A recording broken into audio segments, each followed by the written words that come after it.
En aquel tiempo Jesús dijo a sus discípulos: Yo soy la verdadera vid y mi Padre es el viñador. Él corta todos mis sarmientos que no dan fruto. Al que da fruto lo poda para que dé más todavía. Vosotros ya estáis limpios por la palabra que yo os anuncié. Permaneced en mí como yo permanezco en vosotros. Así como el sarmiento no puede dar fruto si no permanece en la vid, tampoco vosotros si no permanecéis en mí. Yo soy la vid y vosotros los sarmientos. El que permanece en mí y yo en él da mucho fruto, porque separados de mí nada podéis hacer. Pero el que no permanece en mí es como el sarmiento que se tira y se seca. Después se recoge, se arroja al fuego y arde. Si vosotros permanecéis en mí y mis palabras permanecen en vosotros, pedid lo que queráis y lo obtendréis. La gloria de mi Padre consiste en que vosotros deis fruto abundante y así seáis mis discípulos. Palabra del Señor. Gloria a ti, Señor Jesús.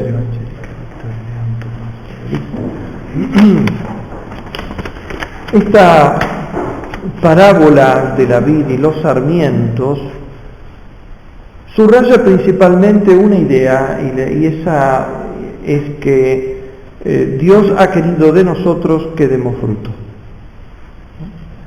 Y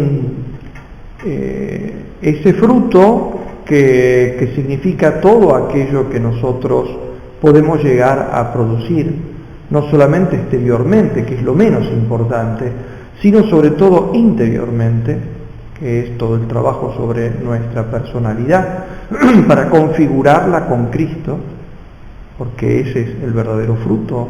El fruto de un ser humano es un fruto artístico, porque todo ser humano está llamado a hacer una obra de arte, y todo ser humano tiene los dones necesarios para producir esta obra de arte, aunque no tenga otros dones particulares para hacer otro tipo de obras de arte, como las podemos llegar a entender de forma general, ¿no? El arte, la pintura, la escultura, la música. Pero hay una obra de arte para la cual todos tienen lo que necesitan para ejercerla, y es la obra de arte que se hace sobre uno mismo. Aun cuando muchas veces para esa obra de arte debamos ser ayudados, sin embargo, aún con esa ayuda, siempre esta obra particular de arte la realiza cada uno. La guía exterior, el consejo, la guía espiritual y tantas otras cosas, los ejemplos que nos dan los demás, las inspiraciones que nos vienen del prójimo. En definitiva, todas confluyen a que uno se ponga a trabajar. Pero en esto nadie nos puede reemplazar. Cuando un niño no le sale un dibujo que tiene que llevar para la escuela, la madre, cuando ya termina y pierda la paciencia definitiva, se lo hace ella, o los últimos retoques, ¿no? En esto no nos puede reemplazar nadie. Si uno insiste, no me sale, lo mismo Dios sigue insistiendo de que lo haga uno. Porque a diferencia evidentemente de una madre o un padre terreno, de un maestro o una maestra, que no pueden meterse dentro de la personalidad del niño y mover su mano, Dios sí lo hace. Su gracia, sus dones, ciertamente que entran en nosotros, hacen una sola cosa con nosotros, y por lo tanto nos mueven ese trabajo. De ahí entonces que estemos llamados a dar fruto y que por eso Dios puede juzgarnos por el fruto. Si Dios nos juzgara por los frutos externos, podría de alguna manera uno considerarlo injusto, porque los frutos externos no siempre dependen de nosotros. Uno puede querer y realmente trabajar muchísimo y venir una granizada y arruinarle toda la cosecha. Uno puede haber trabajado realmente muchísimo un pedazo de mármol que parece muy hermoso, y cuando después de haber rebajado varios centímetros resulta que la parte que uno tenía destinado para ser la más importante, quizá la cara, tenía una veta que no se veía desde afuera, y cuando dio un golpe se arruinó. En los talleres de cuántos grandísimos artistas hay trozos de mármol que se han arruinado, no por culpa de él, sino porque hay cosas que uno puede percibir, la resistencia del material, la falta de instrumentos adecuados, ¿no? Por eso, si entendiéramos este Evangelio de los frutos exteriores de nuestro apostolado, por ejemplo, no podemos garantizar nada. Uno puede realmente preparar las mejores prédicas, esforzarse y llegar a los lugares más remotos y conseguir los mejores instrumentos en sus ideas, las anécdotas que va a contar, el material didáctico que tiene, y que no se convierta a nadie, porque depende de la libertad de los otros. De hecho, Jesucristo predicó y unos se convirtieron y otros no se convirtieron. Jesucristo por eso, o Dios, por eso, no se está refiriendo cuando nos habla de los frutos que tenemos que dar, a aquello que no depende, sino en parte de nosotros.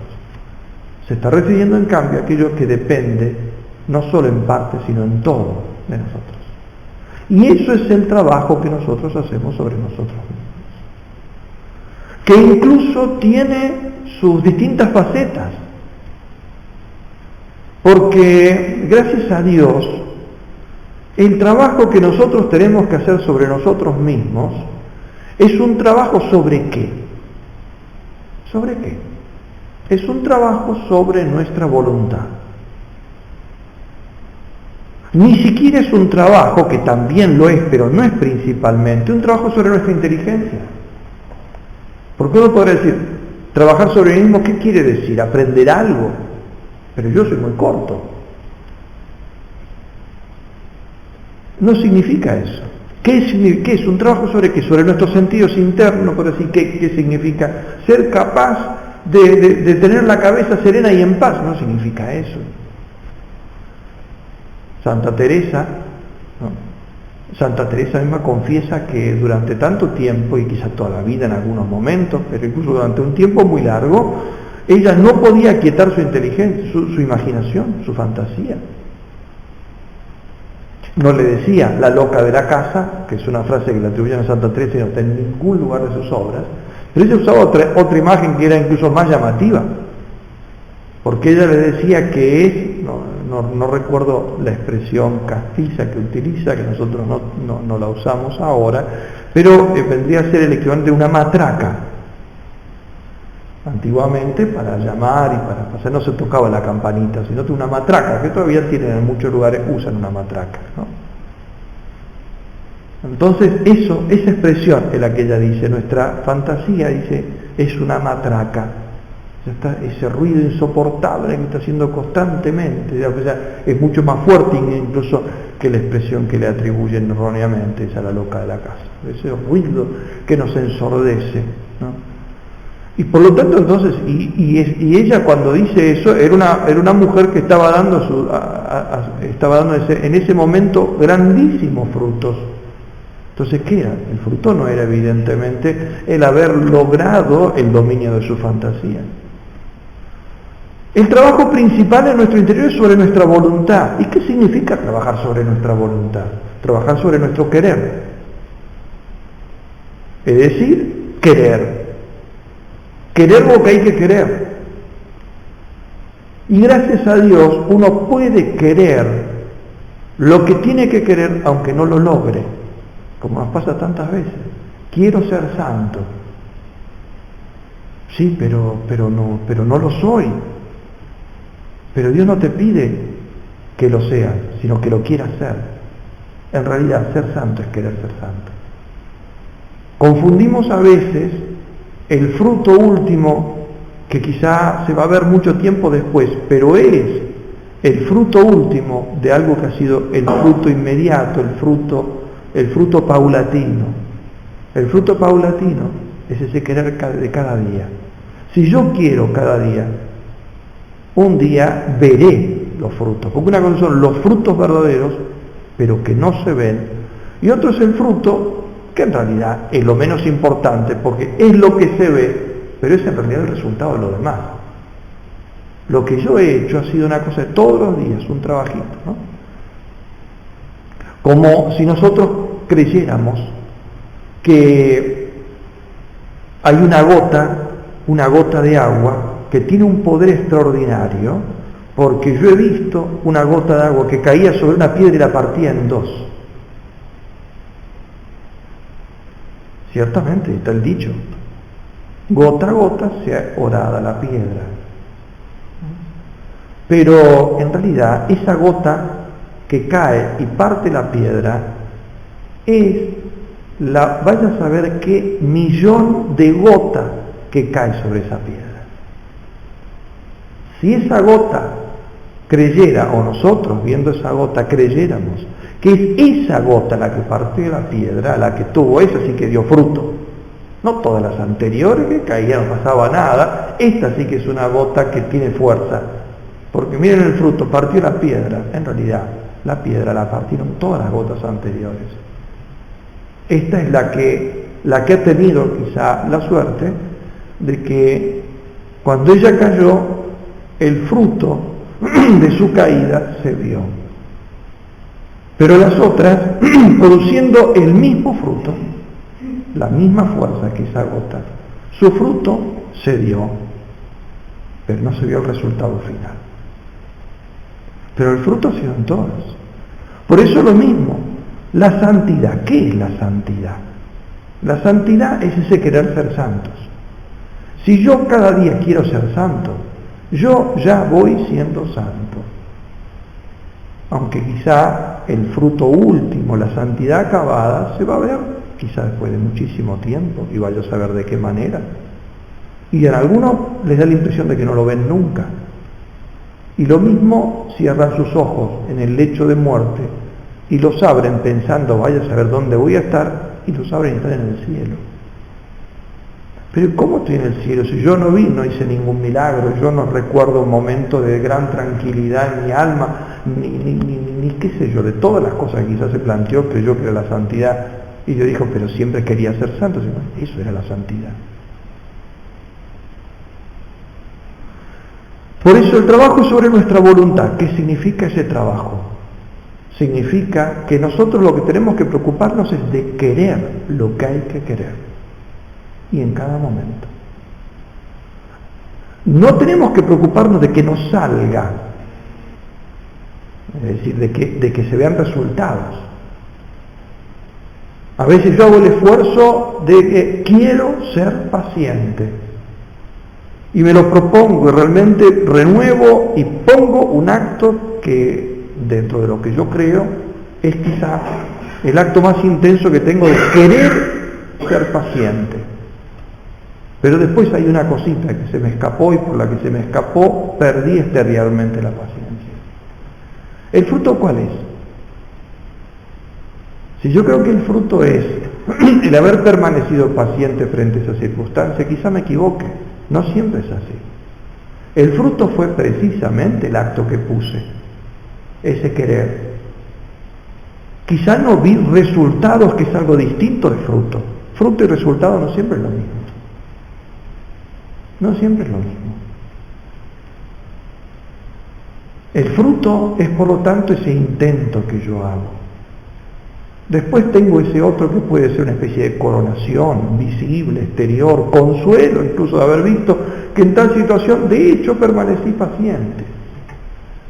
Pero quizá a veces uno pierde la paciencia y no fue debido a no querer ser paciente, sino que quizá hubo otra cosa que descalabró mis planes y que me hizo fallar, quizá realmente sin tanta culpa, y en algunos casos quizás sin ninguna culpa.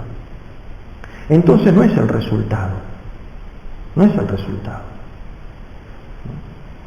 A veces uno se propone y trata de armar un castillito de naipes, y realmente pone todo el esfuerzo, trata de concentrarse, de mantener el pulso, y lo va poniendo, y hay algo quizá que se escapa a sus cálculos, quizá no ha podido percibir la ráfaga de aire que hay, que él no la llega a percibir, pero un naipe sí. Y entonces, pensando que no hay ningún aire, he hecho mal los cálculos. Pero lo importante es que de todas las cosas que él se dio cuenta, ha puesto los medios necesarios para que eso, por lo tanto no hubo resultados, entonces al final se le desmoronó y ha pensado quizá que no dio ningún resultado, o no, que no dio fruto todo el trabajo que hizo. Y sin embargo se lo ha dado. ¿En qué se ve? Se ve que a pesar de que los resultados parecen adversos, cada vez es más hábil. O sea, el hábito va creciendo. Quiere decir que el hábito no depende de los resultados exteriores. Es más, muchísimas veces el obtener un resultado es el término final de un camino que está sembrado de fracasos. ¿Cómo puede ser eso? ¿10 fracasos pueden dar un éxito? No, 10 fracasos no. Lo que pasa es que el éxito que tengo después de 10 intentos fallidos no es la suma de los resultados fallidos, sino del esfuerzo que yo he hecho por hacerlo bien. Intenté hacerlo, pero no me salió, pero intenté. Lo que deja su huella es el intentar. Después vuelvo a intentarlo y vuelve a salirme mal, pero ese volver a intentarlo se suma a lo que ya había dado fruto anteriormente, el intento anterior. Vuelvo a intentarlo y me vuelve a salir mal, pero le intento y el esfuerzo que hago se suman interiormente a los otros 2 esfuerzos. Y de pronto llega un momento que me sale bien. Si yo pensara que este salirme bien no tiene nada que ver con lo que hice antes, porque antes siempre fracasé, yo me equivocaría, no he entendido lo que es la doctrina de los hábitos, que ya es de Aristóteles, y que es la base de la doctrina de las virtudes. Lo que ha dado resultado ha sido que, a pesar de que el resultado exterior parece un fallo, lo importante es que lo interior, el intento, se ha dado su fruto. Si no estuviera esto interior, no se entendería por qué yo hago 10 esfuerzos y el 10º da resultado.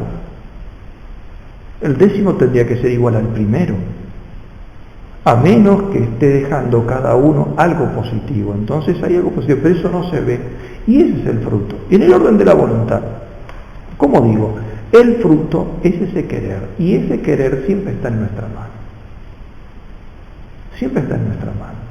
Siempre puedo querer ser mejor, siempre puedo querer vencerme, siempre puedo querer la virtud que tengo que adquirir. No siempre voy a tener la gracia o el consuelo, digamos, porque no necesariamente es una gracia, es un consuelo, de ver resultados exteriores. Pero el tema que uno tiene que examinar es eso, pero yo quise o no quise. Sí quise, eso es importante. Por eso no me tienen que desanimar nunca mis fracasos. Si me desaniman no entendí nada. Lo importante entonces justamente es el hecho de que yo tengo que dar fruto, pero ese fruto Jesucristo no se está refiriendo, como digo, a los resultados exteriores, sino se está refiriendo a eso interior. Y eso interior siempre está en nuestra mano. Nos pueden quitar todo, nadie nos puede quitar el querer. Es lo más interior que tenemos. Nos pueden quitar incluso los recuerdos, pero nadie me puede quitar el querer recordar, aunque intento y no me acuerdo nada. Porque me quitaron los recuerdos, pero el querer recordarlos no me lo pueden quitar. Mientras uno esté consciente y conserve la libertad, puede querer lo que quiera querer. Incluso si parecen cosas imposibles, como para algunos les parece imposible ser santos, o imitar a Jesucristo, o adquirir ciertas cualidades que quizá le parecen tan lejanas. Pero ese querer es el que ha forjado todos los santos, no los éxitos. No hay ningún santo que todas las veces que se propusieron una cosa buena les haya resultado. Les habrá resultado algunas veces. Otras les ha salido quizá mal, pero siempre han intentado. siempre con la gracia de Dios. Y aparte, el santo verdadero tiene una convicción muy importante, y es esta, que al querer el santo sabe que ese querer es fruto de la gracia. Porque si él pensara que ese querer ser santo, querer ser bueno, querer ser virtuoso, querer vencerse, depende exclusivamente de él, no sería un santo, sería un hereje. Porque eso es lo que enseñaron los pelagianos. El santo sabe que si yo quiero ahora vencerme, ser santo, ser caritativo, ser casto, ser paciente, lo que sea, en esta acción concreta, él sabe que si yo quiero esto y esto es bueno, todo querer viene de Dios, dice San Pablo. Y por eso dice, si yo quiero en este momento algo bueno, es porque el Espíritu Santo está actuando en mí. Y el Espíritu Santo no puede estar actuando en mí sin dejar algún fruto. Por eso incluso si no me sale, será porque en los planes de Dios quiere que solo quiera, pero que no me resulte lo que yo quiero. Pero entonces si Dios no quiere, no es su voluntad que me resulte exteriormente este querer, o sea, que lo pueda llevar a la práctica o que pueda ver los resultados exteriores, lo mismo si lo quiere debe ser por algo, ese algo debe ser entonces interior, debe estar dejando algún fruto, y esos son los frutos importantes. Entonces, ¿cuáles son los frutos? ¿Por qué uno puede mirar para atrás y decir, pero yo yo miro para atrás, no he hecho nada en la vida? Uno tiene que mirar para atrás y decir, yo he querido algo en serio en la vida. Bueno, eso sí, ahí están los frutos. ¿Cuáles son los frutos? Todos los actos de voluntad verdadera. No los veleidosos no son nada. Los actos de veleidad, en realidad, son apariencias. Pero nosotros, gracias a Dios, no hacemos todos actos de veleidad. Tenemos nuestras veleidades, pero realmente tenemos sinceros actos de voluntad. Y son muchos más quizás de los que nos acordamos. Muchas veces hemos dicho en serio, quizás después de una oración, de una inspiración divina, de un ejemplo que hemos escuchado, hemos dicho en serio, quiero esto, yo quiero ser así. Yo quiero ser como ese ejemplo. Yo quiero hacer eso. Y ahí está. Y sobre todo, los más importantes son los actos en los cuales yo no me he limitado a decir quiero, sino yo quiero ser así. Por eso, quiero aquello que hay que querer para poder ser así. O sea, el querer los medios. Esos son frutos más perfectos. Ya el anterior algo ha dejado. El que incluso extiende su querer a los medios, ese querer se va volviendo cada vez más real. Y como digo, y ahí termina la obra nuestra. En un lenguaje filosófico que se utiliza para otras cosas, moral, uno diría, ahí termina el opus personarum. Después sigue el opus nature. Este es el lenguaje que se utiliza para lo que Dios les pide a los esposos. ¿Dios qué les pide a los esposos? Este es el consuelo de los esposos que son estériles. A ellos lo que les pide es que hagan lo que es el opus personarum, la obra de las personas, que es poner los actos que pueden traer una nueva vida a este mundo. El resto no es el opus personal, es el opus nature, la obra de la naturaleza. Si ellos han hecho los actos como Dios los manda, con amor, con caridad, con generosidad, abiertos a la vida, han hecho lo que tenían que hacer. Ahí dieron fruto. Si falló algo después, eso, lo que falló es la obra de la naturaleza, lo que ya no depende de las voluntades y de las libertades. Y quizá la obra de la naturaleza no hace lo suyo porque Dios sabrá por qué. Porque son estériles, por esto, por aquello, porque no se han ciertas condiciones. Pero eso ya no depende de ellos.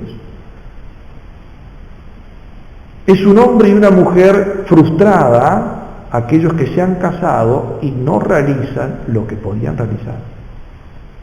Ese opus personarum, la obra de la persona, la obra de la libertad. No es en cambio un frustrado el que hizo, claro, yo lo que podía hacer es lo que he hecho, lo he hecho.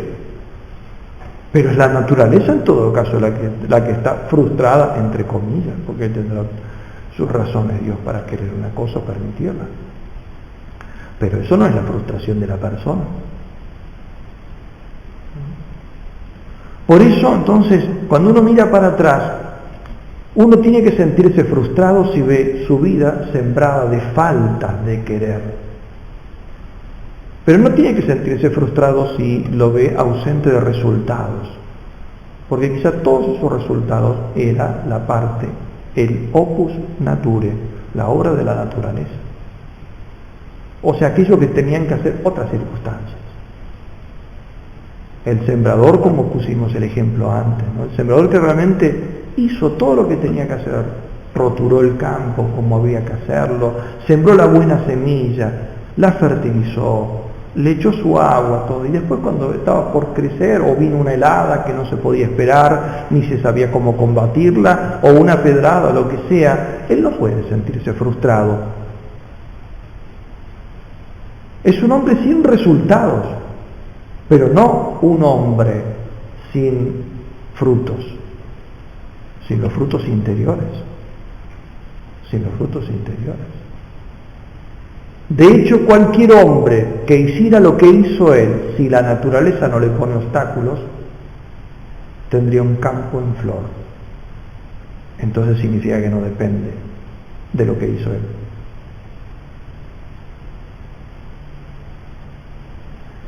De ahí entonces que nosotros tenemos que ver así. El secreto para ese querer, dice Jesucristo, es estar unidos a Él. El que permanece en mí da mucho fruto. Porque nuestro querer tiene que ser un querer unido a Cristo. Querer lo que quiere Cristo y querer basado en ese querer de Cristo. Y debo querer lo que quiere Cristo. Porque cuando yo quiero cosas, por más que parezcan buenas, pero son cosas que no quiere Cristo para mí o no están en los planes de Cristo, entonces ahí ese querer justamente es el que no da fruto. La condición para dar fruto, porque estamos hablando de frutos sobrenaturales, no frutos naturales. Para que sean frutos sobrenaturales yo debo querer y además querer lo que quiere Cristo. Entonces lo único que me debo preguntar, primero, ¿quiero? Segundo, lo que yo quiero es lo que quiere Cristo para mí. ¿Sí? Entonces los frutos están dados. Sí, pero yo no veo resultados, eso es otra cosa.